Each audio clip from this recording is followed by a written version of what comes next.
Good morning, नमस्कार, सुप्रभात। मैं हूं पुनीत पाठक और आज का दिन सबसे बड़ा, सबसे खास है।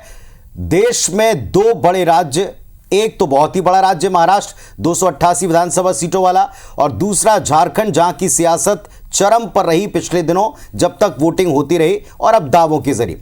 इधर रायपुर दक्षिण सीट और मध्य प्रदेश की 2 सीटों पर उपचुनाव के नतीजों समेत उत्तर प्रदेश की 9 सीटों पर हुए उपचुनाव पर बारीकी से नजर रख रहा है आपका अपना IBS 24। और मेरे साथ IBS 24 के editor in chief Ravikant Mittal sir मौजूद हैं। Good morning sir. Good morning and सभी दर्शकों को नमस्कार। महाराष्ट्र में लगभग 8 साल रहा हूं मैं, तो थोड़ी राजनीति वहां की समझता हूं और झारखंड के चुनावों को पहले कवर किया है। लेकिन जो इस बार के चुनाव हैं पुनीत, बहुत ही इंटरेस्टिंग है और जो रिजल्ट हैं वो भी लगता है कि काफ़ी चमत्कारिक होने वाले हैं और बड़े इंटरेस्टिंग होने वाले हैं। तो देखिए, अब दिन शुरू होने वाले हैं, बस एकदम मुझे लगता है कि शुरू होने को होगी काउंटिंग। तो रवि जी और मैं पूरी तरह से तैयार हैं, टीम IBS 24 तैयार है। आपको बस इतना करना है, चाय ले लीजिए और बैठ जाइए हमारे साथ। और कुछ ही देर में काउंटिंग शुरू होने वाली है। तकरीबन 3 मिनट अब बचे हैं। 3 मिनट के बाद काउंटिंग शुरू होगी। लेकिन यह भी बता दें कि 8:30 बजे से ही एक्चुअल रुझान आपको मिलेंगे। शुरुआती आपको रुझान दिख सकते हैं ट्रेंड्स के मुताबिक, लेकिन चुनाव कमीशन, इलेक्शन कमीशन ने पहले ही तय कर दिया कि 8:30 बजे से जो सामने आएगा वही रुझान है। सबसे पहले पोस्टल बैलेट गिने जाते हैं, हर एक जगह यही नियम है।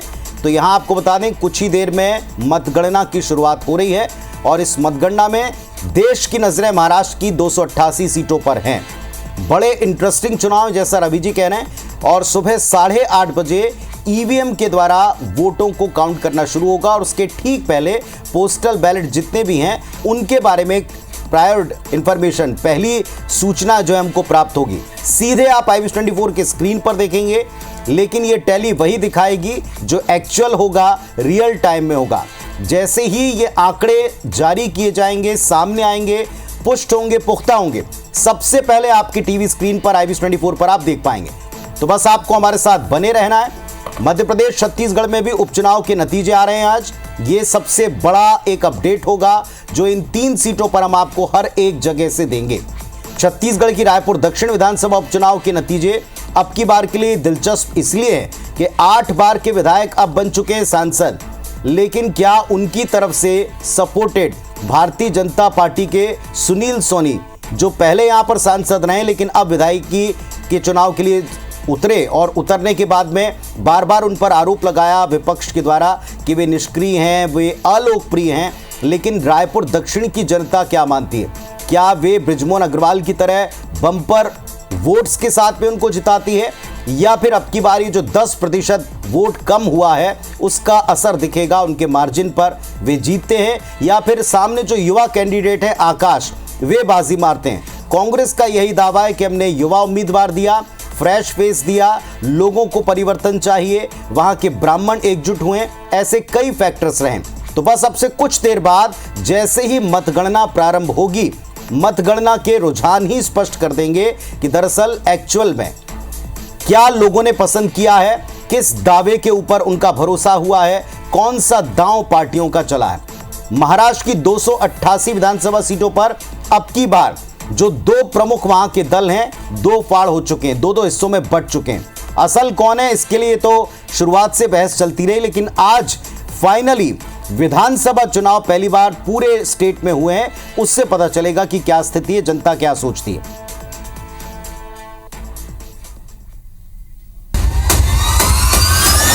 Ten, 9, 8, 7, 6, 5, 4, 3, 2, 1.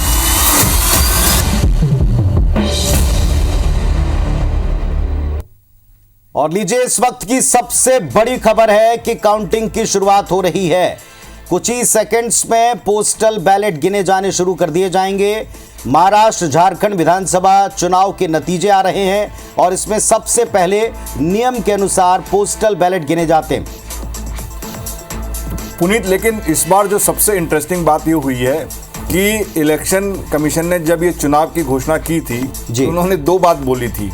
यार, ये जो एग्जिट पोल होते हैं, पिछली बार एकदम एग्जिट पोल गलत हो गया, तो इस बार देखा हो किसी चैनल ने कोई एग्जिट पोल नहीं किए, जो एजेंसी है उन्होंने किए। और दूसरा, उन्होंने ये बात कही थी कि मुझे बड़ा आश्चर्य हैरानी है कि लोग 8-5, 8-10 से कैसे ट्रेंड दिखाने शुरू कर देते हैं, जबकि हमारा सेटअप ही जो खुलता है 8 बजे शुरू होता है और 8:30 बजे से लगभग हमारी एक्चुअल काउंटिंग शुरू होती है, जो कि पोस्टल बैलेट होते हैं उसका। तो उन्होंने इस बात का आश्चर्य दिखाया था। तो हम अपने दर्शकों को बता दें आईबीसी में कि हम पहले भी हमेशा से इसी ट्रेंड का पालन करते रहे हैं और आज भी इसी का करेंगे। अगर कोई उससे पहले दिखाता है तो वो सत्य नहीं है। वो जो उनके रिजल्ट आ रहे हैं, जो इलेक्शन कमीशन, अगर वहाँ पे काउंटिंग ही शुरू नहीं हुई तो आप कैसे ट्रेंड दिखा सकते हैं, ये ध्यान रखना होगा। इसलिए अगर आपको एकदम सही ट्रेंड देखने हैं, सही रुझान देखने हैं महाराष्ट्र के, झारखंड के और रायपुर के और अपने यूपी के, तो आप केवल आईबीसी पे देखें, जो एकदम सत्य होंगे, सही होंगे और तथ्यात्मक होंगे। इस बात का ध्यान रखें। पुनीत, बिल्कुल आपने ठीक कहा है सर। और जो बात अभी रवि सर बता रहे हैं, रवि जी कह रहे हैं, उसको हम चाहेंगे कि हम सुनवा भी सकें। आप सुनिएगा, देखिएगा कैसे राजीव कुमार ने ये बताया था, मुख्य निर्वाचन आयुक्त ने, उन्होंने क्या कहा था, वो भी मैं आपको कुछ देर में सुनवाएंगे। उनका जो आश्चर्य प्रकट करना था वो बड़ा स्वाभाविक था, क्योंकि 8:30 बजे से पहला रुझान स्पष्ट तौर पर आ सकता है।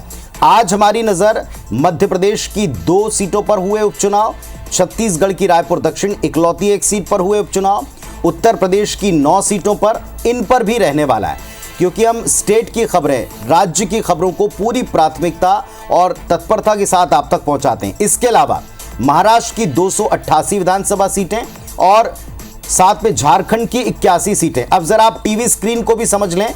आज आपको IBC 24 के स्क्रीन पर सबसे ऊपर महाराष्ट्र की टैली दिखाई पड़ रही है, जिसमें एनडीए, जिसे महाराष्ट्र में महायुति नाम से, अब की बार इस गठबंधन के नाम से वो चुनाव मैदान में उतरे हैं, और MVA महाविकास अघाड़ी, कांग्रेस और उनके सहयोगी आपको MVA में जो भी इनके नतीजे रुझान होंगे वो यहाँ दिखाई पड़ेंगे, और एनडीए जो महायुति है, इसको लेकर के जो कुछ भी रुझान या आंकड़े आएंगे जीत हार के, वो आपको दिखाई पड़ेंगे। तो महाराष्ट्र की टैली देखिए अभी 0-0 पर है, 288 कुल सीटें हैं। सबसे ऊपर आपको टेलीविजन स्क्रीन पर IBC के महाराष्ट्र के रुझान और नतीजे दिखेंगे।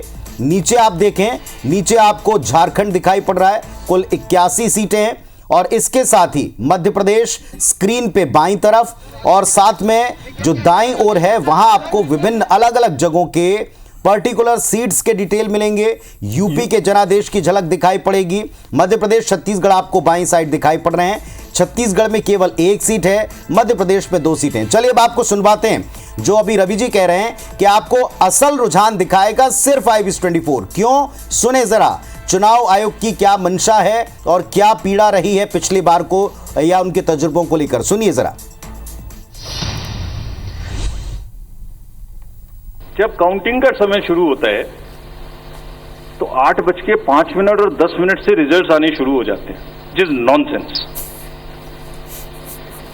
आप बताइए, मेरी पहली काउंटिंग 8:30 बजे शुरू होती है और हमारे पास प्रमाण है इस बार कि 8:05, 8:10, 8:15 पर आने लगा इतने की लीड, इतने की लीड, इतने की लीड, इतने की लीड।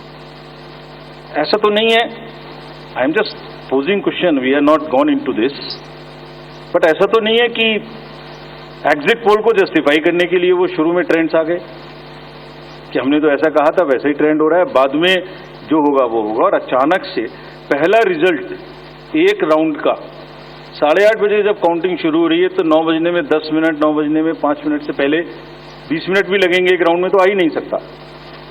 और हम उसको 9:30 बजे वेबसाइट पे डालते हैं, 9:31 पे एग्जैक्टली, कभी भी देख लीजिए एक के बाद एक। 9:30 पे हम उसको अपनी वेबसाइट पे डालते हैं, फिर 11:30 पे डालते हैं, फिर 1:30 पे डालते हैं। चलिए, आपके कोई कॉरेस्पॉन्डेंट वहां मौजूद थे, उन्होंने पहले बता दिया। प्रोसेस काउंटिंग में रिजल्ट को स्क्रीन पे दिखाना पड़ता है, एजेंट के साइन लेने पड़ते हैं, ऑब्जर्वर से जस्टिफाई कराना पड़ता है, तो ऑफिशियल साइट पे आने में आधा घंटा लग सकता है। लेकिन 9 बजे से 9 बजने में 10 मिनट से पहले कैसे आते हैं? तो थोड़ी सी हैरत है रवि जी, और थोड़ी सी कह सकते हैं कि जो पुराने एक्सपीरियंस रहे होंगे उसकी पीड़ा है। थोड़ी हड़बड़ी तो रहती है, लेकिन कई सारी चीजें। देखो पुनीत, देखिए बात बिल्कुल सही है। मैं लगभग पिछले 30 सालों से इलेक्शन कवर कर रहा हूं। बस इसमें अंतर इतना है जो उन्होंने बोला कि हमारा एक नेटवर्क भी होता है अपने रिपोर्टर्स का, जो कि हर सीट पर होते हैं, जिसमें कि हम दावे के साथ कह सकते हैं कि मध्य प्रदेश की 2 सीट और रायपुर की जो 1 सीट है उस पर हमारे से पहले कोई नहीं दे पाएगा, क्योंकि हमारे कॉरेस्पॉन्डेंट वहां पर मौजूद हैं। भले ही वो सरकारी एजेंसी 9:30 पर डालती हो, लेकिन वो हमारे पास आने शुरू हो जाएंगे 8:30 में। जैसे ही 5 मिनट पोस्टल बैलेट जैसे खुलेगा तो 8:31, 8:32 से भाई 2 अगर पोस्टल बैलेट भी खुल गए तो किसके फेवर में गए, तो वो ट्रेंड शुरू हो गया। तो वो शुरू हो सकता है 8:30 से। तो लेकिन ये बात सही है कि जो उन्होंने कहा, और ये जो कि मैं ये कह रहा था कि ये संभव नहीं होता है, लोग बहुत जल्दबाजी में इसलिए करते हैं। और इस बार तो किसी चैनल ने एग्जिट पोल किए ही नहीं है, जो उनका वो रहा पिछला हरियाणा में, और वो जरा उनका, तो इस चक्कर में और अभी रवि सर, हम जब विभिन्न चैनल देख रहे हैं और न्यूज रूम देख रहा है, तो न्यूज रूम से खबर आ रही है कि दरअसल अभी से कुछ चैनल्स ने अपनी टैली में अपडेट्स देने शुरू कर दिए हैं। जैसे झारखंड में 3 रुझान दिखाने शुरू कर दिए हैं, महाराष्ट्र में भी तकरीबन 2-3 रुझान आने शुरू हो गए। लेकिन जैसा भी आपने चुनाव आयुक्त को सुना था, वो ये स्वयं कहते हैं कि हम 8:30 बजे से इसकी शुरुआत करते हैं। तो आपके रिपोर्टर्स अगर आपको कोई सूचना दें और वो आप पहुंचा दें, लेकिन आयोग को यह भी लगता है कि क्या जो एग्जिट पोल्स रहे हैं उनको जस्टिफाई करने के लिए, उनको सच साबित करने के लिए आप ये रुझान देते हैं। पर IBS 24 आपको जो देगा वो रियल टाइम होगा, मतलब जिस समय जो आंकड़ा एक्चुअल में होगा वही आप तक पहुंचाएगा। टेलीविजन स्क्रीन की जो टैली है, इस पर आपको वही नजर आएगा जो सत्य होगा, जो खरा होगा। तो इस वक्त आपको ये सारे शून्य नजर आ रहे हैं। कुछ ही देर में जब पोस्टल बैलेट गिने जाएंगे, तो पोस्टल बैलेट की गिनती के साथ जो फर्स्ट रुझान आएगा, जो अभी रवि जी कह रहे हैं वो 100% सत्य रहा है, पुराना तजुर्बा रहा है हमारे दर्शकों का कि सबसे पहले मध्य प्रदेश और छत्तीसगढ़ में आपको रुझान, नतीजे और उसका पूरा विश्लेषण सिर्फ और सिर्फ IBC 24 पर ही मिलेगा। अब रवि जी आते हैं वोट प्रतिशत पर। आज सर्वाधिक चर्चा अगर किसी चीज की हो रही रायपुर दक्षिण में, तो 10% घटे वोट प्रतिशत की। 8 बार के विधायक सांसद बन चुके हैं, और जो सांसद रहे थे वे यहां पर उतारे गए हैं, उन पर निष्क्रियता का टैग है, और दूसरी तरफ युवा फेस है। बड़ा इंटरेस्टिंग है। देखिए, एक तो 2-3 कारण है इसके पुनीत। एक तो क्या है कि शहरी जो क्षेत्र है उसमें वैसे भी देखा गया है कि अगर मुख्य चुनाव भी हो रहे हों, ये तो उपचुनाव था, तो वोटिंग परसेंटेज अक्सर कम रहता है। दूसरा, ये दक्षिण में इस साल में लगातार दूसरा चुनाव था, तो एक वोटिंग फटीक भी होता है कि यार अभी हुआ चुनाव, फिर चुनाव हो रहा है, इसलिए उसमें लोग जाते नहीं हैं। तीसरा, जो वहाँ के विधायक थे, जैसा आपने बताया कि ब्रजमोहन लगातार 8 बार वहाँ से जीते थे, इस बार वो फेस नहीं है क्योंकि वो सांसद बन गए हैं, उनके लिए लोक जनता पहले ही वोट दे चुकी है, जो कि बहुत लोकप्रिय है वहाँ पर। अब एक नया फेस तो नहीं है, पहले सांसद थे उनको उतारा है, तो लोगों में इतना उत्साह नहीं रहा। उनको लगा कि यार ये जीती जाएंगे, ब्रजमोहन उनके लिए पूरा कैंपेनिंग कर रहे थे अगर वो जीतते हैं तो, क्योंकि कांग्रेस ने वहाँ पर बहुत अच्छा चुनाव लड़ा है। लेकिन जब ये वोटिंग परसेंटेज कम हुआ है, तो ये दोनों के ही पेशानी पर ये चिंता है कि आखिर इस कम वोटिंग परसेंटेज से क्या होगा। क्या बीजेपी के जो समर्थक रहे वो वोट देने नहीं निकले, क्या कांग्रेस के लोग ही निकले, बीजेपी के ज़्यादा नहीं निकले, या कांग्रेस के नहीं निकले जो उनका एक मुश्त वोट रहा हो बीजेपी के वालों ने डाला। तो ये चीज़ चल रही है, तो ये भी थोड़ा सा इंटरेस्टिंग होगा कि वहां पर इस बार क्या होता है, क्योंकि वो चेहरा नहीं है जो उनका विधायक हमेशा उनके सामने होता था। दो और बातें, एक तो पिछली बार का मार्जिन, 8 बार के जो विधायक रहे इस क्षेत्र के, बृजमोहन अग्रवाल, जिनके नाम से सीट जानी जाने लगी, दरअसल यहां पर पिछली बार 67,000 से अधिक उनका मार्जिन रहा था। अब की बार चूंकि 50% ही वोट पड़ा है, तो यह माना जा रहा है कि मार्जिन कम रहेगा। और अभी हमने दर्शकों को लाइव भी दिखाया था रवि जी की कैसे यहां पर खुद जो जिला अध्यक्ष हैं भारतीय जनता पार्टी के, वो खुद कह रहे हैं कि ये जो घटा हुआ वोट प्रतिशत है इसका असर मार्जिन पर पड़ेगा।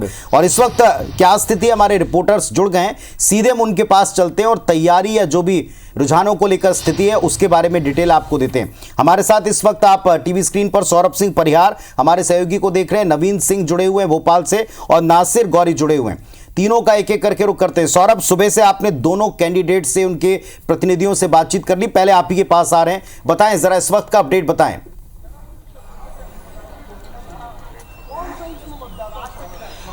बिल्कुल, देखिए पुनीत, लगभग 8:30 बजे डाक मत पत्रों की गिनती शुरू हो जाएगी। कुल 264 डाक मत पत्र है, और जैसे ही डाक मत पत्र में ये स्पष्ट हो जाएगा कि किसको बढ़त मिली है, तो कहीं ना कहीं ये जो है ये लगाया जा सकेगा कि किसकी बढ़त हो रही है, किस पार्टी की। और सबसे बड़ी बात कि 10% वोट जो है इस बार कम हुए हैं, 50% ही वोट हुए हैं। कुल 2,70,000 मतदाता है, उसमें से 1,35,000 मतदाताओं ने वोट डाले हैं। तो पिछली बार 2023 में 67,000 वोटों से बृजमोहन अग्रवाल जीते थे, कांग्रेस के कैंडिडेट महंत रामसुंदर दास को हराए थे। तो इस बार वो स्थिति नहीं दिख रही है, क्योंकि इस बार कहा जा रहा है कि कांटे की टक्कर है। बीजेपी और कांग्रेस के सभी बड़े नेताओं ने जो है पुरजोर तरीके से अपने अपने कैंडिडेट के लिए वहां पर कैंपेनिंग की है। और सबसे खास बात की यह भी कहा जा रहा है कि जहां पर बीजेपी को ज्यादा वोट मिलता था, जहां पर बीजेपी के मतदाता है, वो इस बार वोट डालने नहीं गए। ठीक इसी तरीके से कुछ बस्तियां हैं जहां पर कांग्रेस को ज्यादा वोट मिलता था, वो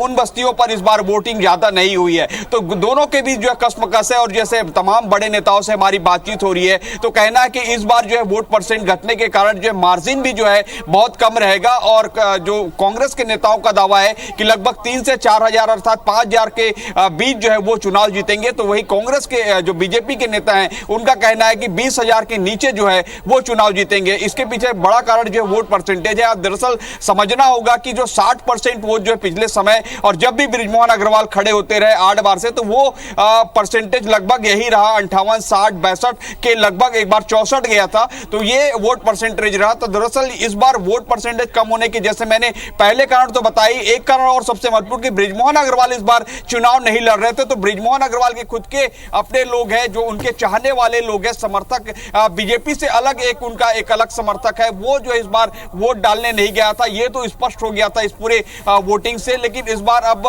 देखना होगा कि 9वीं बार जो है रायपुर दक्षिण में बीजेपी की जीत हो रही है कि नहीं हो रही है, क्योंकि 8 बार भाजपा से लगातार बृजमोहन अग्रवाल जीतते रहे। और पूरी इस बार इसीलिए कांग्रेस को लगा कि बृजमोहन अग्रवाल ठीक है सौरभ आप नजर रखिएगा। तो रवि जी, यहां पर 5 फैक्टर निकले। क्या बीजेपी के वोटर ने निकल करके वोट दिया? एक, दूसरा, ये ब्राह्मण पारा वाला इलाका है शहर का, पुराना, और जिसे हम कहते हैं centre of the heart of centre, ये जो केंद्रीय जो हिस्सा है वो है। तो क्या यहाँ पर वोट किया है ब्राह्मणों ने एकजुट होकर के आकाश को? ये दूसरा फैक्टर है। तीसरा, सुनील सोनी जी को लेकर के क्या पार्टी के तमाम लोगों ने मिलकर एकजुटता से काम किया? मेहनत तो उन्होंने बहुत की है, कैंपेन हमने खुद देखे हुए। और इसके अलावा वोट प्रतिशत, ये एक बड़ा मुद्दा है। तो क्या इन 5 फैक्टर्स का असर है, ये हम बताएंगे। और हम चलते हैं जरा नवीन के पास में। बुधनी इसी तरह की एक सीट है जो शिवराज सिंह चौहान के नाम के साथ जुड़ गई। यह हाई प्रोफाइल सीट रही है क्योंकि यहां से पूर्व सीएम और अब कृषि मंत्री देश के शिवराज सिंह चौहान लगातार जीतते रहे। ये उनका अपना गढ़ रहा है। यहां से क्या भार्गव साहब जीत दर्ज करा पाते हैं, रमाकांत भार्गव जी, या फिर कांग्रेस पार्टी ने जो एक पूर्व मंत्री को उतारा है उनका दांव चलता है, ये हम देखेंगे। नवीन, फिलहाल तैयारी क्या स्थिति क्या है?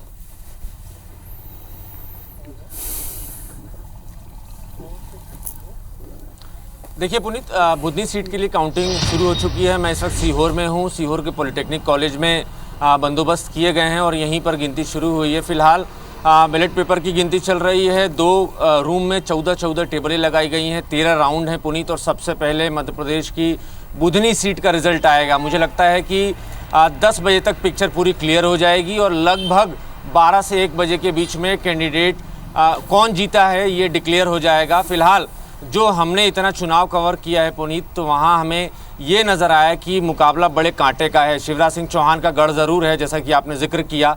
एक प्रेस्टीज इशू भी है, चूँकि ये सीट छोड़कर अब वो मोदी जी के साथ काम कर रहे हैं, भारत सरकार में कृषि विभाग संभाल रहे हैं। बड़ा मजबूत विभाग है, बड़ी जिम्मेदारी उनके पास है। और न सिर्फ केंद्रीय कृषि विभाग वो संभाल रहे हैं, बल्कि झारखंड के वो प्रभारी भी हैं। झारखंड में लगातार कैंपेनिंग की है। रोटी माटी और बेटी की बात करते हुए उन्होंने कैंपेनिंग की। और जो झारखंड में उन्होंने कैंपेनिंग की उसका असर, उसकी एक झलक बुधनी सीट पर भी हमें नज़र आया। कई जगह शिवराज सिंह चौहान ने झारखंड का भी हवाला दिया है। अपने 18 साल के सुशासन का जिक्र तो किया ही है शिवराज सिंह चौहान ने, लेकिन जो बीच में 1.5 साल की कमलनाथ सरकार का गवर्नेंस था उसका भी जिक्र किया है। न सिर्फ कमलनाथ के 1.5 साल की गवर्नेंस का जिक्र किया है, बल्कि दिग्विजय सिंह के 10 साल के कार्यकाल का भी जिक्र किया, बार बार लोगों को, वोटर्स को ये बताया है कि जब मुख्यमंत्री दिग्विजय सिंह हुआ करते थे तब बुधनी और मध्य प्रदेश के क्या हाल थे, सड़कों के क्या हाल थे, पावर कट की क्या स्थिति थी, कर्जा कितना था मध्य प्रदेश में और किस तरीके से करप्शन था। तो शिवराज सिंह चौहान ने अपने 18 साल के काम भी गिनाए हैं, लाडली बहना का जिक्र भी किया है, लाडली लक्ष्मी का भी जिक्र किया है और ये भी दावा किया है कि मध्य प्रदेश में आदिवासियों को अगर किसी ने बढ़ाया है तो मध्य प्रदेश में भारतीय जनता पार्टी की सरकारों ने बढ़ाया है, शिवराज सिंह चौहान ने बढ़ाया है, तो ये दावा किया है। लेकिन इन सब चीज़ों के बीच में रवि, माफ़ कीजिएगा पुनीत, एक बड़ा इम्पॉर्टेंट मसला ये है कि इस पूरे चुनाव में अगर बीजेपी कैंडिडेट की जीत होती है तो कार्तिकेय सिंह चौहान, जो शिवराज सिंह चौहान के लड़के हैं, इनका प्रबंधन निखर कर सामने आएगा संगठन के सामने। चूंकि इस बार सबसे ज़्यादा बुधनी सीट पर मेहनत कार्तिकेय सिंह चौहान ने की है। शिवराज सिंह चौहान तो झारखंड में इंगेज रहे, वो वहाँ व्यस्त रहे, लेकिन पूरा मोर्चा अकेले कार्तिकेय सिंह चौहान ने संभाला है। 363 बूथों का जो प्रबंधन है वो कार्तिकेय ने संभाला है। जिस तरीके से बीजेपी के तमाम दिग्गज शिवराज सिंह चौहान से नाराज़ हो गए थे, टिकट की दावेदारी में थे, एन मौके पर उनका टिकट कटा, तो जो बुधनी के टॉप 3 लीडर थे, जो इसमें से 2 पूर्व विधायक रह चुके हैं बीजेपी से, तो ये सब बड़े लोग नाराज़ हो गए थे। तो कार्तिकेय सिंह चौहान ने सबको मनाया है और पूरी टीम के साथ तो काम अब की बार नवीन यहाँ शिवराज के गढ़ में सवाल यही है कि वे तो झारखंड के प्रभारी बन गए, तो एक तो उनका अपना गढ़ बच पाता है और किस मार्जिन से बच पाता है, दूसरा उन्हीं की पसंद के कैंडिडेट उतारे गए। तो जो नाराजगी जिनका आप जिक्र कर रहे हैं, कार्तिकेय, उनके बेटे पिछली बार भी इलेक्शन में थोड़ा सक्रिय रहे थे, अब की बार लेकिन वो होलसोल चीजों को संभालते नजर आए, क्या वे प्रभावी तरीके से काम कर पाए? कांग्रेस की रणनीति कितनी कामयाब रही? वहां भी परिवर्तन की बात लगातार कांग्रेस ने की है कि ये जो पिछले 10-11 महीने रहे उसको, सरकार के काम को, मोहन सरकार के काम को देख लिया, तो क्या उसका कोई असर रहा जमीन पर, ये पता चलेगा। एक एक बार हम सबको सुन लें, जरा तैयारियों के बारे में सबकी बात देख लें। एक और सीट है विजयपुर की। विजयपुर सीट पर भी चुनाव बड़ा इंटरेस्टिंग है। कांग्रेस की तरफ से 6 बार लगातार विधायक चुने जाते रहे, अब पाला बदलकर मंत्री बनकर जबकि भारतीय जनता पार्टी के कैंडिडेट बने, वहां की स्थिति क्या है यह बताने के लिए हमारे साथ में नासिर जुड़े हुए। नासिर, अपडेट दीजिए। देखिए, पोस्टल बैलेट की जो गिनती है वो शुरू हो गई और 8:30 पौने 9 बजे के बाद जो उसके रुझान है वो आना शुरू हो जाएंगे। लेकिन हम देखें इस सीट को, तो ये सीट मध्य प्रदेश की सबसे हॉट सीटों में है, क्योंकि इसलिए भी है क्योंकि ये जो चुनाव हो रहा है बेहद रोचक है, क्योंकि 1957 से जितने भी चुनाव हुए, 15 चुनाव हुए, 15 बार चुनाव में 9 बार कांग्रेस और 6 बार बीजेपी जीती है और कांग्रेस के गढ़ के रूप में ये सीट जानी जाती है। लेकिन जो वन मंत्री हैं सरकार में, रामनिवास रावत, उन्होंने कांग्रेस से दामन छोड़कर बीजेपी में चले गए थे और उसके बाद से पहले दिन से इस चुनाव को की जो कमान है बीजेपी की तरफ से, खुद देखा जाए तो मध्य प्रदेश के मुख्यमंत्री डॉक्टर मोहन यादव ने संभाल रखी थी।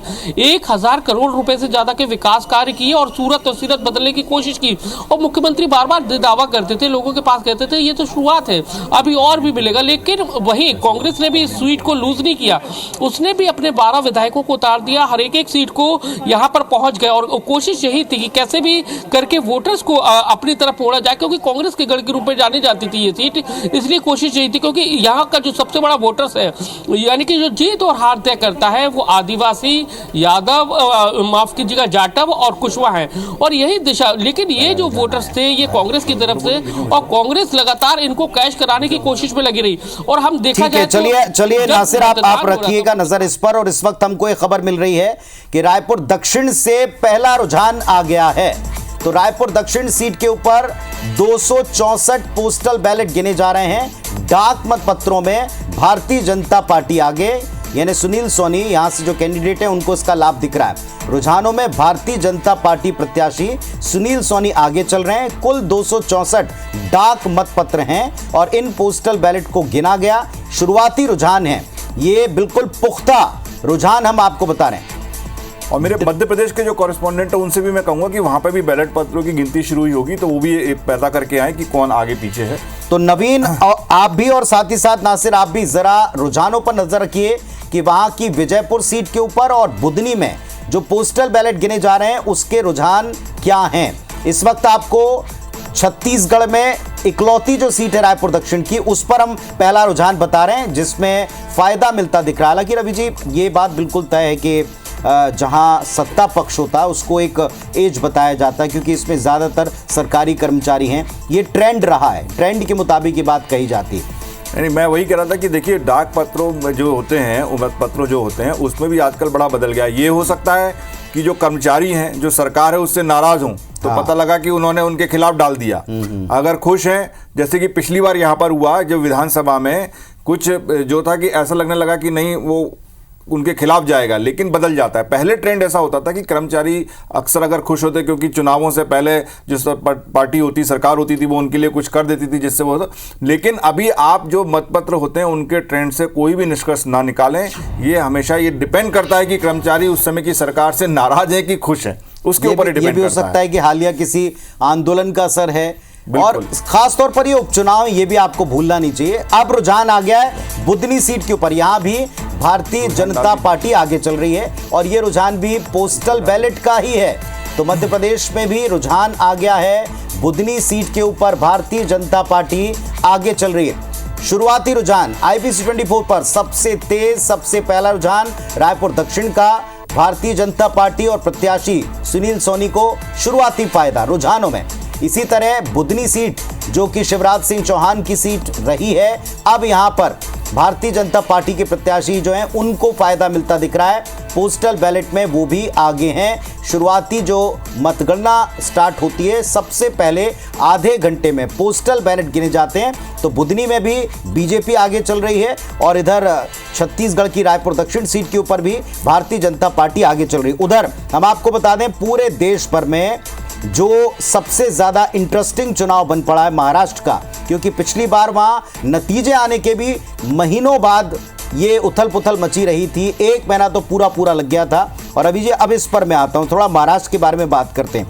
वहां अभी महायुति और महाविकास आघाड़ी की टक्कर में बड़े बड़े फैक्टर्स हैं। लाड़की योजना सबसे ज्यादा हाईलाइट रही, उस पर थोड़ी सी आपकी राय में जानना चाहूंगा, क्योंकि वो टेस्टेड फॉर्मूला है हर एक दल का, स्पेशली मध्य प्रदेश में देख लें, छत्तीसगढ़ में देख लें, राजस्थान में देख। बिल्कुल सही कह रहे हैं पुनीत। और देखिए, जैसा हमने कहा था कि छत्तीसगढ़ और मध्य प्रदेश के जो भी रुझान आए वो सबसे पहले आप हमारे चैनल पे देख रहे हैं, और अब हमें अपने दूसरे जो सहयोगी उनसे मिलने शुरू हो गए। तो आप देखेंगे कि महाराष्ट्र और झारखंड के रुझान भी आगे आ चले हैं, जिसमें कि महाराष्ट्र के रुझान, बस एक मिनट के लिए आपको रोक रहा हूं सर। महाराष्ट्र के 17 रुझान आ चुके हैं, 10 जो हैं वो एनडीए के पक्ष में, महायुति के पक्ष में, और 7 महाविकास आघाड़ी के पक्ष में। अब एनडीए में भारतीय जनता पार्टी है, और साथ ही साथ उनके 2 सहयोगी दल हैं, एक शिवसेना है शिंदे साहब वाली, और साथ में एनसीपी है अजीत पवार दादा वाली। तो यहां आप देखें, उन्हें 10 सीटों पर शुरुआती बढ़त दिख रही है, और 7 सीटों पर कांग्रेस और इन्हीं टूटे दलों के बाकी के हिस्से हैं। तो यहां अब आप देखें और तेजी से देखिए, अब 60 रुझान आ गए, और इन 60 रुझानों में 37 एनडीए के पक्ष में, और एमवीए महाविकास आघाड़ी 23 इन पर लीड करें। जी रवि जी। बिल्कुल। तो देखिए, ये जो है, ये वहां पर जैसा आपने कहा कि कौन सा फैक्टर ज्यादा स्ट्रांग होगा, ये बिल्कुल सही है कि बीजेपी को एक ये फार्मूला मिल गया है कि जो उन्होंने शुरू किया मध्य प्रदेश से जी। तो मध्य प्रदेश में जब उन्होंने लाडली बहना जो योजना शुरू की, उसका उनको जो बहुत फ़ायदा हुआ, महिलाओं के एक मुश्त उनको वोट मिले। उसके बाद उन्होंने ये आपके हरियाणा में शुरू किया, उनको उड़ीसा में उसका फ़ायदा मिला। तो ये जो, और छत्तीसगढ़ में इसका फ़ायदा जो यहाँ पर मिला, तो इससे उनको लगा कि कम से कम ये महिलाओं को रिझा कर, और उन्होंने महाराष्ट्र में क्या किया कि चुनाव से 6 महीने पहले से ये योजना शुरू कर दी लाड़की बहना, जिसमें वो 1,500 रुपये देते थे, और उन्होंने ये कहा कि अगर चुनाव में आप हमें जिता के दोबारा लाते हो तो हम इसको 2,100 रुपये कर देंगे। तो जब तक महाराष्ट्र चुनाव में गया, 7,500 रुपये महिलाओं को शुद्ध कैश मिल चुका था। हालांकि दूसरी पार्टी जो विकास आघाड़ी है, उन्होंने भी प्रॉमिस किया 3,000 रुपये का, लेकिन आदमी ये होता है कि जब हाथ में आपको दिखता है, और एक ये प्रूवन था कि बीजेपी जितनी राज्यों में जीती है वहां पर महिलाओं को वो पैसा दे रही है, तो उसका फायदा ग्राउंड रिपोर्ट में जो हमारे रिपोर्टर्स भी गए या दूसरी वहां पे लोगों से मैंने बात की, तो उसका फायदा बीजेपी को और जो पूरा जो महायुति है उसको मिलता नजर आया। और आप ये नोटिस करें कि महिलाओं की वोटिंग परसेंटेज इस बार महाराष्ट्र में ज्यादा रही। ओवरऑल भी पिछले 2019 के बाद से सबसे ज्यादा वोटिंग हुई है इस बार भी। तो ये दिखाता है कि कहीं ना कहीं ये फायदा बीजेपी को हो सकता है। एक और बात तो इसमें रवि जी ऐड करेंगे कि आपने भी इसका जिक्र किया था सरकार में जब हम चर्चा करते थे, और बिग पिक्चर देखते थे, तब भी आपने बताया था कि जैसे ही ये लाड़की बहना योजना लॉन्च हुई थी, इस पर कांग्रेस का पूरा खेमा कंफ्यूज नजर आया। शुरुआत में कुछ नेताओं ने कहा कि ये बेनिफिट, डायरेक्ट बेनिफिट भारी पड़ते हैं सरकारों के ऊपर, तो थोड़ा सा वहां दिक्कत दिखाई पड़ती है, और इसके बाद में आप उसे फॉलो करते हैं। तो ये लेट हुआ है, ये भी कई एनालिस्ट करने वालों का कहना था, जैसे ही हमने देखा था एग्जिट पोल्स पर बात ही। अब आप देखें जरा टीवी स्क्रीन के ऊपर चुनाव ब्रेकिंग के ऊपर भी आप नजर रखिएगा। महाराष्ट्र के रुझानों में अब नहीं, एनडीए ही आगे है, एनडीए आगे है, ये हम बता रहे हैं। ऊपर देखें, आप टैली देखें, थोड़ा सा इलेक्शन ब्रेकिंग को भी चेक किया जाए, एक बार देखें पीसीआर। महाराष्ट्र के रुझान में एनडीए आगे चल रही है, 40 सीटों के ऊपर एनडीए यानी महायुति गठबंधन आगे चल रहा है। महाविकास आघाड़ी तकरीबन आधे पर है, पीछे चल रहा है, यानी कांग्रेस पार्टी और उनके साथी पीछे चल रहे हैं, और एनडीए भारतीय जनता पार्टी और उनके साथी इस वक्त आगे चल रहे हैं। तो ये इस वक्त महाराष्ट्र की स्थिति है। झारखंड में भी आप देखें, इसी योजना का अलग अलग नामों से आप जिक्र देखें, महिलाओं को खाते में डायरेक्ट पैसे पहुंचाना। यहां हालांकि झारखंड गोगो दीदी योजना शुरू की जी, गोगो दीदी योजना, और इसके अलावा भी जो झारखंड सरकार अपनी तरफ से ऑलरेडी पैसे दे रही है। तो यहां भी आप देखें, कुल 81 में से 38 सीटों पर रुझान आ चुके हैं। एनडीए 21 के ऊपर आगे चल रही है और इंडिया 16 पर, यानी जो वहां की मौजूदा सरकार है जेएमएम और कांग्रेस पार्टी, वो फिलहाल पीछे चल रहे हैं। तो हम ये कह सकते हैं कि यहां पर महिलाओं का फैक्टर बड़ा है। झारखंड में भी महिलाओं ने ज्यादा वोट किया है और वहां भी सारा ध्यान इसी पर है। लेकिन पुनीत, झारखंड में आदिवासियों वाला फैक्टर भी बहुत बड़ा है। हाँ। अगर आप ध्यान दोगे तो पूरी जो कैंपेनिंग थी बीजेपी की, वो इस बात की थी, आदिवासियों को ये चेताने की थी कि देखिए बाहर से लोग आ रहे हैं, घुसपैठिए आ रहे हैं, जो उनसे आपको नुकसान हो सकता है। उन्होंने माटी, बेटी और रोटी की बात की थी कि ये आपकी माटी पे कब्जा कर लेंगे, आपसे शादी कर लेंगे, और जो आपको पैसा, रोटी का खाने का पैसा मिलता है, वो ये उस पर सारा कब्जा कर लेंगे। इस तरीके का डर बीजेपी ने दिखाया था, क्योंकि वहाँ पर जो सरकार है, जो हेमंत सोरेन है और जो झारखंड मुक्ति मोर्चा है, वो हमेशा से आदिवासी उसको फेवर करते आए हैं। तो इसलिए बीजेपी के लिए एक बड़ा चैलेंज था कि महिलाओं के साथ साथ किस तरीके से आदिवासियों को भी वो रिझाएं, जिसकी उन्होंने झारखंड में कोशिश की। और अभी बहुत, अगर जो रुझानों में हम देखें तो बहुत क्लोज है कॉन्टेस्ट। अगर आप देखिए अब 21 है, अब तो बराबरी पे है। तो और कोई बड़ी बात नहीं कि जो नतीजे आएंगे वो भी इसी तरीके से काफी क्लोजली कॉन्टेस्टेड हो सकते हैं कि 1-2 ही सीटों का इधर उधर अंतर हो। चलिए, महाराष्ट्र और झारखंड हो गया, लेकिन अब जरा आप देखें 2 सीटें मध्य प्रदेश की, दोनों पर डाक मतपत्रों में बीजेपी आगे, और रायपुर दक्षिण सीट, इस पर भी रुझान में डाक मतपत्रों की गिनती में भारतीय जनता पार्टी आगे है। शुरुआती आधे घंटे पूरे हो रहे हैं, 8:28 तकरीबन हो रहे हैं, और यह भी आपको बता दें 8:30 बजे के बाद ही ईवीएम्स ओपन होते हैं, और जैसे ईवीएम ओपन होगी तकरीबन 8:45 से 9 के बीच में जो रिपोर्टर्स तैनात हैं फील्ड पर, वो हमको एग्जैक्टली वहां रियल टाइम में बता देते हैं कि रुझान क्या है, जैसे ही काउंटिंग का पहला चरण शुरू होता है उसी के साथ। तो इस वक्त आप देखें, तीनों जगह मध्य प्रदेश की 2 सीटें, विजयपुर और बुधनी, उन दोनों जगहों पर पोस्टल बैलेट में भारतीय जनता पार्टी आगे, और इधर भी रायपुर दक्षिण में पोस्टल बैलेट में भारतीय जनता पार्टी आगे चल रही है। ये शुरुआती रुझान है, यानी तीनों जगह भारतीय जनता पार्टी को कर्मचारी कम से कम पसंद करते हैं। ये बात क्लियर होती दिखाई पड़ रही है, सरकार के प्रति भी कोई गुस्सा नहीं है, क्योंकि अभी उन्होंने डीए वगैरह सारा अनाउंस किया था, आपको याद है, दिवाली पे बोनस भी सारा मिला था। तो अभी दिवाली जो है, तो इसलिए जो वोटिंग हुई वो उनके फेवर में हुई होगी, ऐसा है। तो अपने दर्शकों को हम बता दें कि जितने भी ये अभी रुझान हमारी स्क्रीन पर देख रहे हैं, ये जो डाक मतपत्र हैं उन्हीं के रुझान हैं 8:30 बजे से, जिसमें केवल अब 1 मिनट बल्कि 30 सेकंड बचा है। उसमें जो ईवीएम है उसकी गिनती शुरू होगी, और लगभग अगले 10 मिनट में और 5 मिनट में आप ये कहिए तो रुझान में काफ़ी इजाफा हो सकता है। काफ़ी जगह से रुझान आ सकते हैं, जो फील्ड पर रिपोर्टर हैं वो बताएंगे। लेकिन एक अपने दर्शकों को बता दूं कि बारामती बहुत इंपॉर्टेंट था। वहाँ पर चाचा भतीजे में आपसी लड़ाई थी, और उसमें जो अभी चाचा जो कि अजीत पवार हैं वो आगे चल रहे हैं। तो एक ये बहुत महत्वपूर्ण सीट का एक नतीजा मैं देख रहा हूं। वहाँ तो रवि जी बोर्ड वगैरह लग गए, बोर्ड की राजनीति हो गई, उनको भावी मुख्यमंत्री के तौर पर अब वो अपनी पार्टी को बता रहे हैं या लोगों को बता रहे हैं, ये भी एक सवाल बन गया। देखिए, मैं आपको बताऊं कि अजीत पवार जी से मेरी कई बार मुलाकात हुई है। उनको मुख्यमंत्री बनना उनका एक बहुत बड़ा सपना है, और इस समय ये कहा जा रहा है महाराष्ट्र में कि अगर कोई चिंता मुक्त है कि और जिस पर विश्वास नहीं किया सकता वो अजीत पवार है। अगर जिस तरफ उन्हें लगेगा कि उनको मुख्यमंत्री बनने का मौका है तो पहली प्रायोरिटी उनकी वो रहेगी, वो उस तरफ लुढ़क सकते हैं। और इसलिए अगर जो नतीजे आएंगे, अगर उसमें कहीं पे ऐसा महसूस हो रहा होगा कि अजीत पवार के उस तरफ पाले में जाने से वो मुख्यमंत्री की सीट ले सकते हैं, तो वो उस तरफ चले जाएंगे। तो ऑप्शंस ओपन है, ऑप्शंस ओपन है। और इसी बीच संजय निरुपम की प्रतिक्रिया आ गई, जरा वो सुन लें। संजय निरुपम की प्रतिक्रिया आई है, उसको दिखाएं जरा, दर्शकों को भी दिखाएं।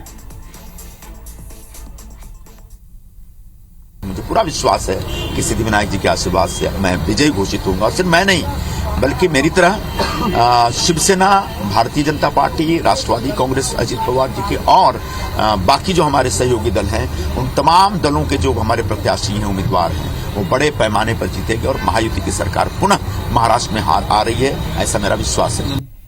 तो महायुति की जीत के प्रति संजय निरुपम आश्वस्त हैं। और संजय निरुपम का भी इतिहास काफी लंबा और इंटरेस्टिंग रहा है। महाराष्ट्र में प्रॉब्लम ये हो गई है कि आप अगर हमको ट्रैक करिए तो कांग्रेस से होते हुए, पहले शिवसेना से होते हुए, फिर कांग्रेस से होते हुए शिवसेना में, लेकिन उस शिवसेना में जो कि शिंदे की शिवसेना है, उसमें ये आ गए हैं।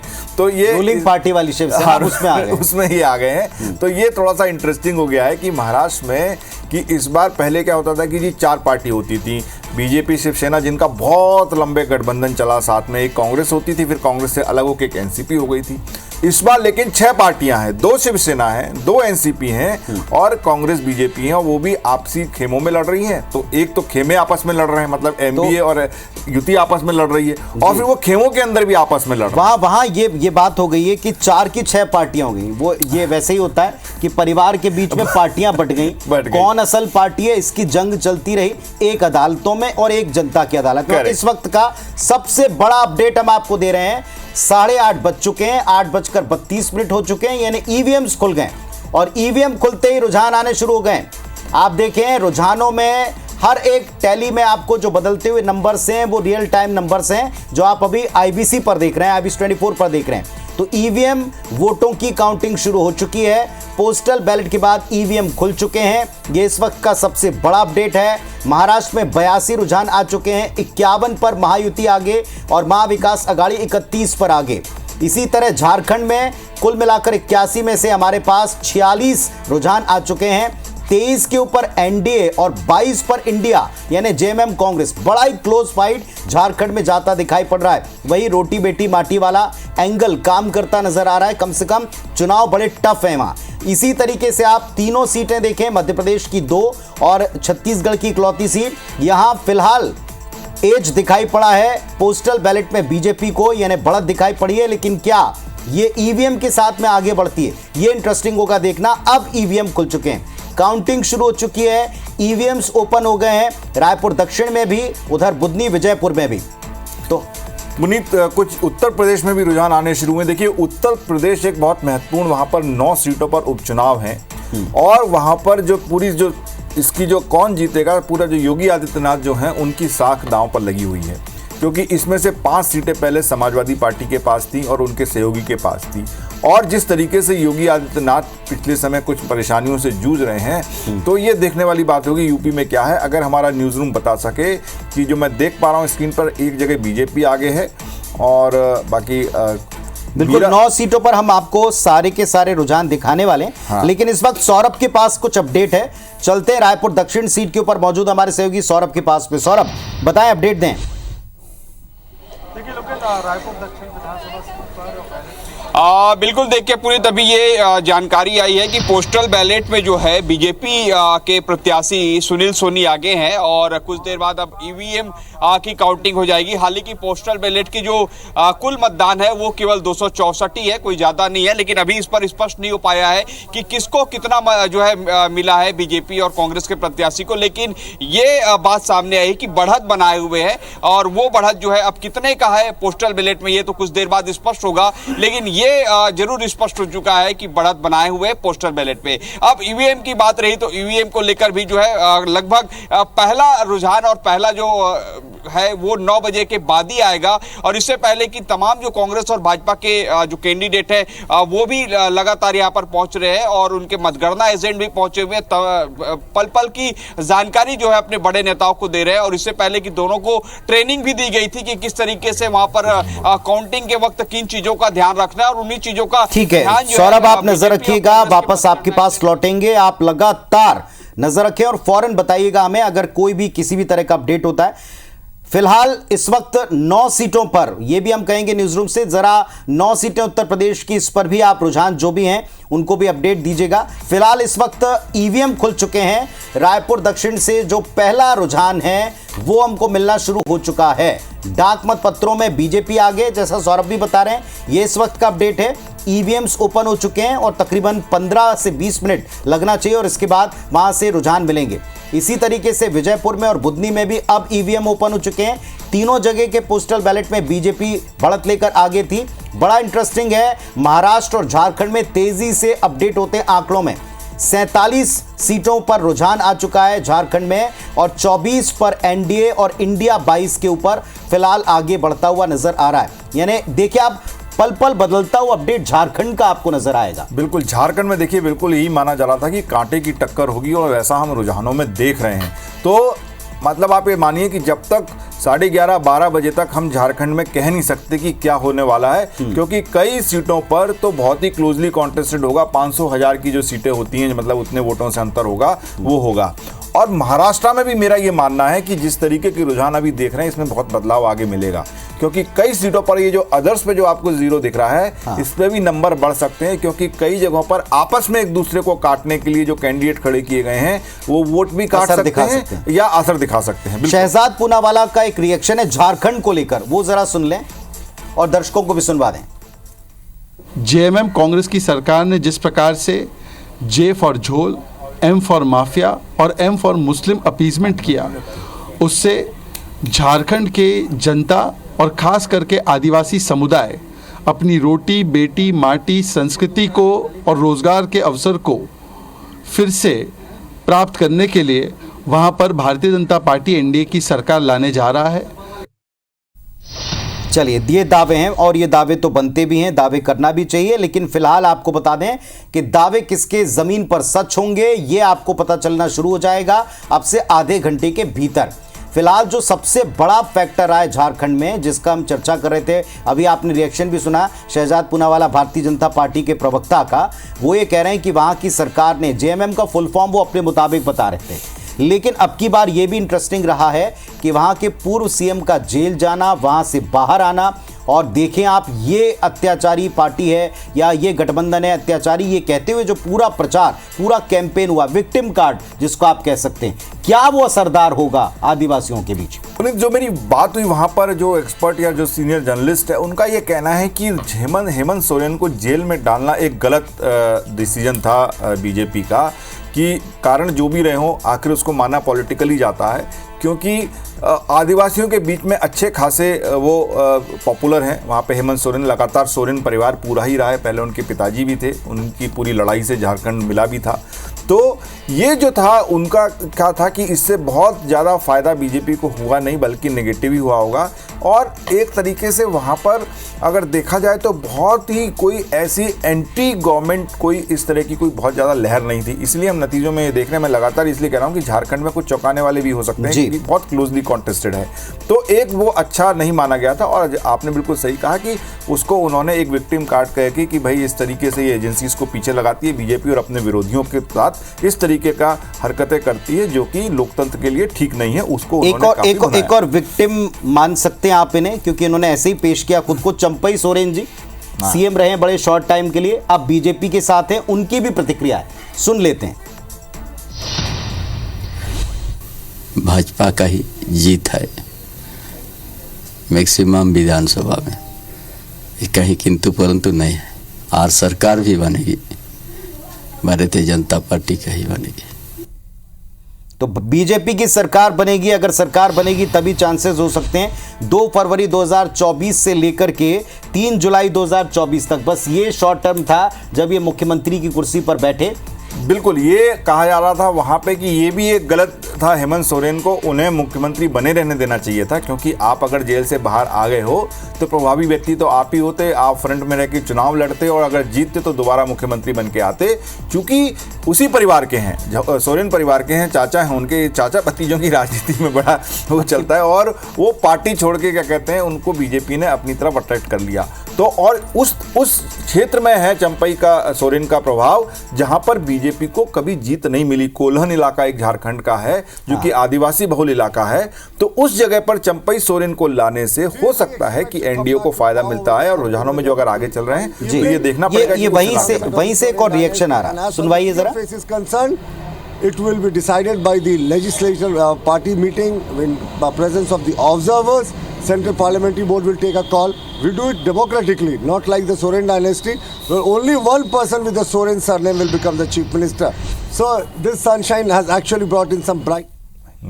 तो जिक्र हो रहा वही चंपई सोरेन जी का, और ये जिक्र हो रहा कि कैसे उनके साथ चीटिंग हो गई और अब की बार ऐसा यहाँ नहीं होगा। मतलब ये जाहिर तौर पर भारतीय जनता पार्टी के खेमे से इस तरह की प्रतिक्रिया। लेकिन ये आपने बिल्कुल जो सही पकड़ा कि झारखंड में अब की बार चाचा भतीजे वैसे तो महाराष्ट्र में भी बड़े फेमस हैं। एक और बात, परिवारों में जो अगली पीढ़ी आई है वो कितनी काबिल है, और काबिलियत इज इक्वल टू कितनी जनता को आप अपने साथ रख पाते हैं।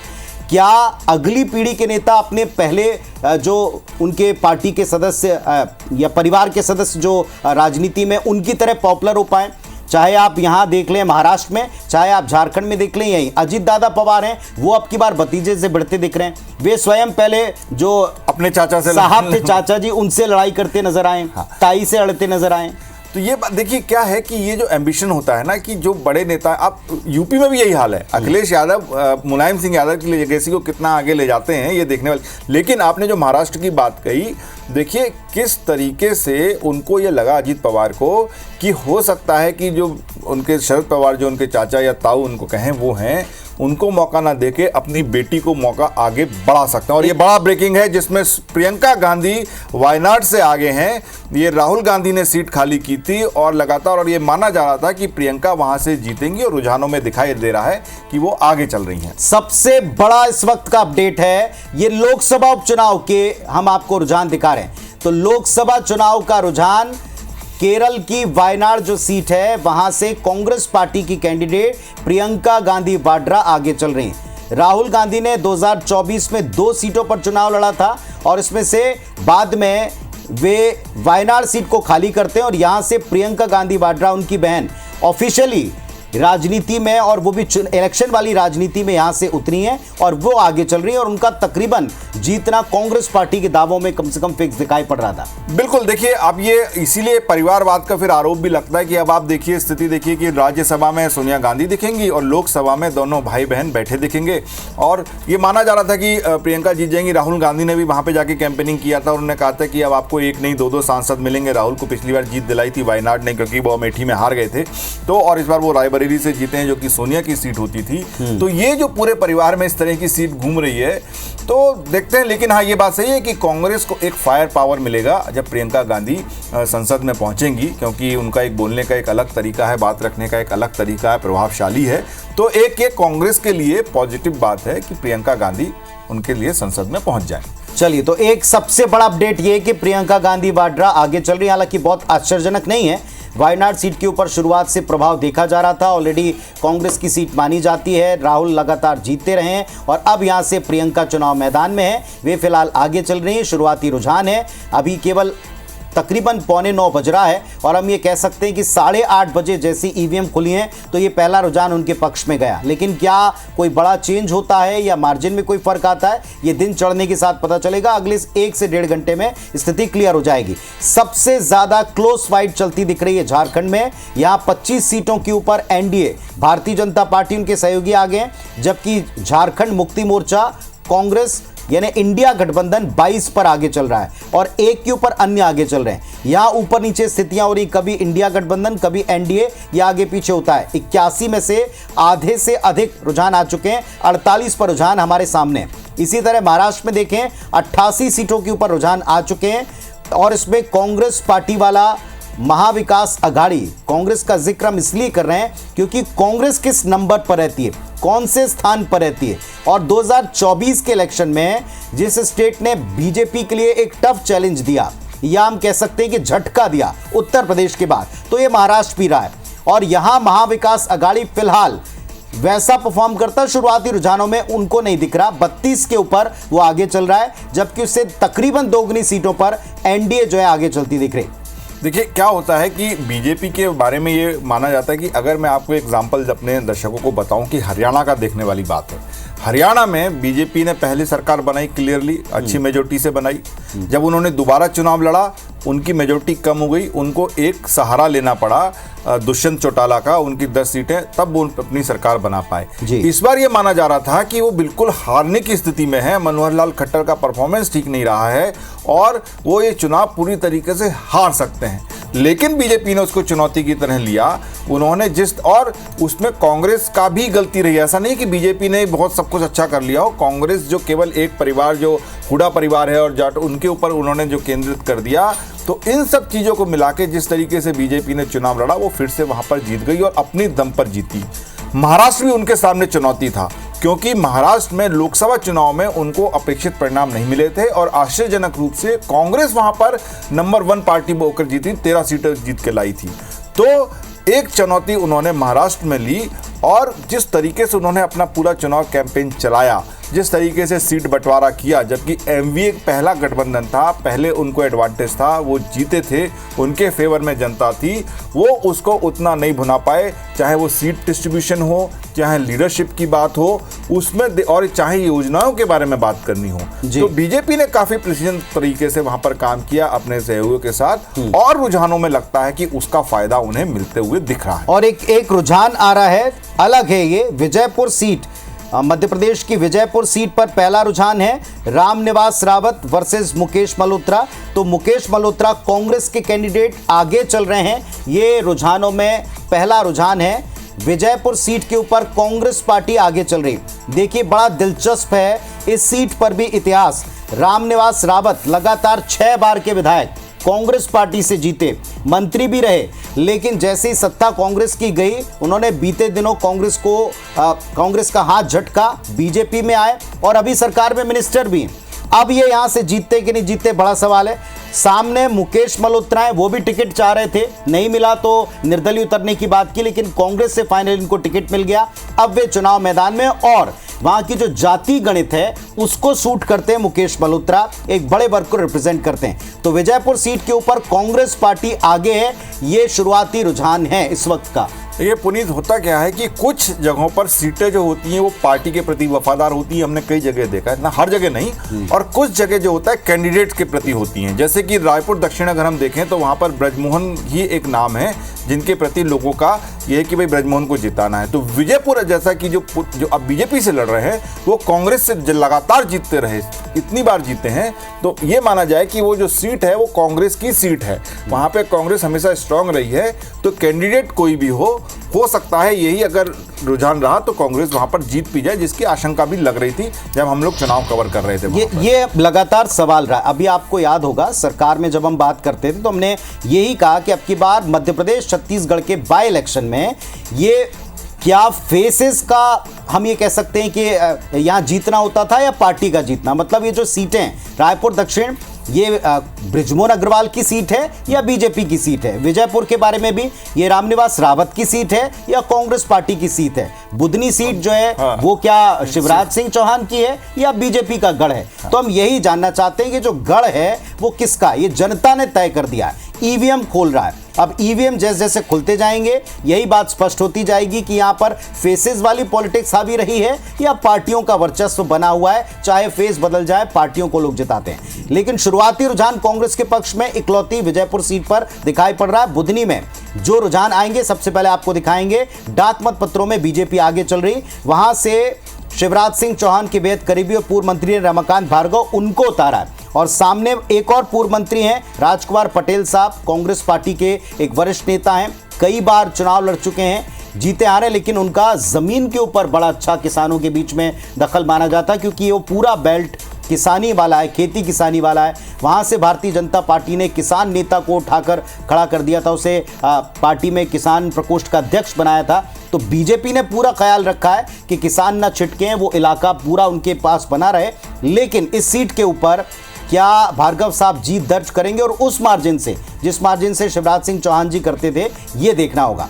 तो पहला रुझान आ चुका है विजयपुर से, वो कांग्रेस पार्टी के पक्ष में जाता दिख रहा है। अब आते हैं वापस से, ये टैली आप देख लें, बड़े अपडेट्स आपको इसमें दिखाई पड़ रहे हैं। अभी आप देखें, देखिए महाराष्ट्र में क्लोज हो रहा है कॉन्टेस्ट, और ज्यादा देखिए, आप तकरीबन 100 सीटों के आसपास पहुंच रहा है, और 16 सीटों का अंतर है गया। जो 25-30 सीटों का जो अंतर था वो कम होते जा रहा है। और झारखंड में तो खैर क्लोज कॉन्टेस्ट चल ही रहा है, केवल 5 ही सीटों का है। यूपी की स्थिति क्या है ये देखने लायक होगी, अगर आप बता सकें ना। महाराष्ट्र में एक और फैक्टर रहा है जिसकी चर्चा अभी हम इसी बातचीत के दौरान करते हैं, वो है मराठाओं का गुस्सा। ये बताया गया कि जो विदर्भ है, विदर्भ ने कांग्रेस पार्टी का यानी महाविकास अघाड़ी का फेवर किया है। ये आपने भी देखा होगा कि पूरे इलेक्शन के दौरान मराठा किस ओर है, मराठा मानुस एक बड़ा फैक्टर आया पिछले चुनाव में। अब की बार कुछ फैक्टर्स को ओवरशेड कर रहे हैं, लेकिन वो कितना काम करता है, वो किसके साथ। देखिए एक बड़ी आश्चर्यजनक जो घटना हुई कि पहले जो मराठा आंदोलन वहां पर रिजर्वेशन के लिए कर रहे थे मनोज जनांगे, वो पहले ये कहते थे कि मैं चुनाव लड़ूंगा। तो जब ये हुआ कि अगर वो चुनाव लड़ते हैं तो किसको नुकसान होगा, तो उन्हें ये नुकसान होता एमवीए को, क्योंकि लोकसभा चुनावों में उन्होंने अपना जोर उनके ऊपर डाल दिया था, क्योंकि उनको लगा कि जो सरकार है महायुति की, वो प्रेजेंट सरकार है, वो उनकी बात सुन नहीं रही है, उन्होंने उनके लिए कुछ किया नहीं है। लेकिन इन मौके पर उन्होंने चुनाव नहीं लड़ा, अपने कैंडिडेट नहीं उतारे। तो ये था कि अब ये वोट बढ़ सकता है। अब ये वहां पर जो भी कैंडिडेट उस तरीके का मजबूत होगा, उस तरफ मराठा जाने को स्वतंत्र जा सकते हैं। तो ये एक्चुअली ये जो बात आपने कही, ये फैक्टर बहुत महत्वपूर्ण था, लेकिन ये पोस्ट इलेक्शन एनालिसिस में पता लगेगा कि आखिर उसका फायदा या नुकसान किसको हुआ। और अब देखें, आप बड़ा फर्क दिख रहा है, 134 सीटों पर महाराष्ट्र में रुझान सामने आ चुका है, और इसमें एनडीए 78 सीटों के ऊपर लीड लेता दिख रहा है, और महाविकास अघाड़ी 56 यानी महायुति 78 सीटों के ऊपर आगे चल रही है, ये आप देख रहे हैं। जबकि एमवीए फिलहाल 56 सीटों के ऊपर आगे चल रहा है। झारखंड में 52 सीटों के रुझान हमारे पास आ चुके हैं, और इसमें से 28 के ऊपर फिलहाल हम देख पा रहे हैं एनडीए बढ़त लिए हुए, जबकि जो जेएमएम और कांग्रेस वाला गठबंधन है वो 23 पर आगे चल रहा है। मतलब बड़ा ही क्लोज फाइट है। हर एक जगह से आपको अपडेट मिलेगा, मध्य प्रदेश का, छत्तीसगढ़ का, उत्तर प्रदेश की 9 सीटों का, वायनाड का भी हमने आपको रुझान दिखाया। रियल टाइम अपडेट आपको चाहिए एनालिसिस के साथ, बने रहे हमारे साथ। चाय बाय की कप ले लीजिए, छोटा सा ब्रेक ले लें, जल्दी लौट कर आ रहे हैं।